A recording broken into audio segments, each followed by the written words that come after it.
बार एक राजा नित्य प्रतिदिन मंदिर जाया करता था। जब राजा मंदिर जाता था, उसके एक दाईं तरफ भिखारी बैठता था और एक बाईं तरफ भिखारी बैठता था। दाईं तरफ वाला भिखारी कहता था कि हे ईश्वर, तूने राजा को बहुत कुछ दिया है, थोड़ा बहुत मुझे भी दे दे।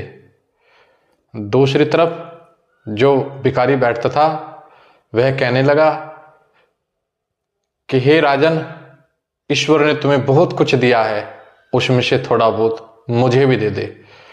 तो जो दाईं तरफ वाला जो भिखारी था वो बाईं तरफ वाले भिखारी से कहता था कि तू राजा से ना मांग करके ईश्वर से मांगा कर, परमात्मा से मांगा कर, वो ही तुझे सब कुछ देगा। वो सब भिखारियों पर हंसता था। ऐसे ही चलता रहा, बहुत समय बीत गया।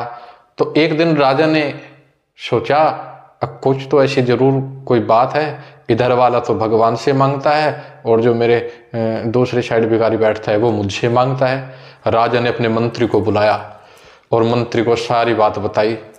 मंत्री ने कहा, महाराज क्यों ना आज प्रैक्टिकल करके देखते हैं कि ईश्वर देता है या राजा देता है। कह रहे ठीक है। राजा ने एक कटोरा खीर का, उसमें 2 सुंदर स्वर्ण मुद्राएं उसमें डाल दी खीर में और अपने सेवकों को भेज करके उस भिखारी को दिया जो राजा से मांगा करता था। अब भिखारी ने खाना शुरू किया और जो दूसरा जो भिखारी था जो ईश्वर से मांगा करता था उसको चिढ़ाता कि देख, तू ईश्वर से मांगता है, ईश्वर ने तुझे क्या दिया। मैंने राजा से मांगा तो राजा ने मुझे कितनी स्वादिष्ट खीर प्रदान की, उसे पाया उसने। तो जब उसका पेट भर गया, उसने क्या किया, बची हुई खीर दूसरे भिखारी को दे दी, ले तू भी खा ले। और उस भिखारी ने अपना खीर ले और अपने घर चला गया। लेकर के उसने वहां बैठ के खीर खाई। उसको 2 स्वर्ण मुद्राएं प्राप्त हुई। उसके तो बड़े भाग, जाना बंद कर दिया वहां पे। जैसे अगले दिन राजा फिर गया, इधर वाले भिखारी को देखा जो राजा से मांगा करता था। राजा ने कहा, क्या मैंने तुम्हें खीर भिजवाई थी वो तुम्हें नहीं मिली? ने कहा, महाराज मिली थी, मैंने खूब पेट भर के खीर खाई, बड़ी स्वादिष्ट सुंदर खीर थी। और फिर महाराज, मैंने जब मेरा पेट भर गया तो मैंने दूसरे जो भिखारी थे जो मुझ पे हंसा करते थे मैंने उसको दे दी। राजा समझ गया जिसको देता है ईश्वर देता है।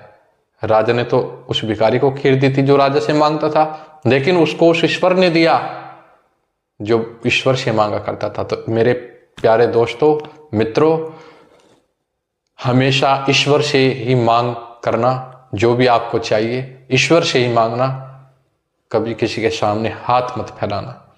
देने वाला ईश्वर होता है और इस संसार में कोई नहीं होता। जो हम श्वास लेते हैं ये भी उस परमपिता परमेश्वर की है।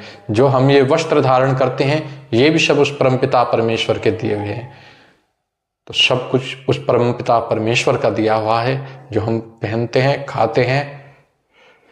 आप समझना, अगर हमारे फोन की बैटरी डाउन हो जाती है तो हम उसको बार बार जो है चार्जिंग पे लगाते हैं। उस परमपिता परमेश्वर ने कितना सुंदर दिल हमें प्रदान किया है। क्या हम कभी इसको चार्ज करते हैं? क्या हम कभी इसको देखते हैं? नहीं।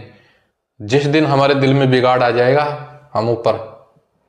इसलिए ये सुंदर शरीर उस परमपिता परमेश्वर ने दिया।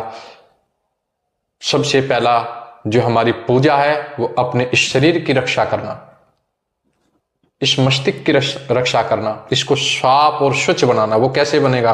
राम भजन से, श्री कृष्ण भजन से, शिव भजन से। जो भी आपको देवी देवता पसंद हो, जो भी आपके मन भाए, आप उसका नाम जप करो, उसी से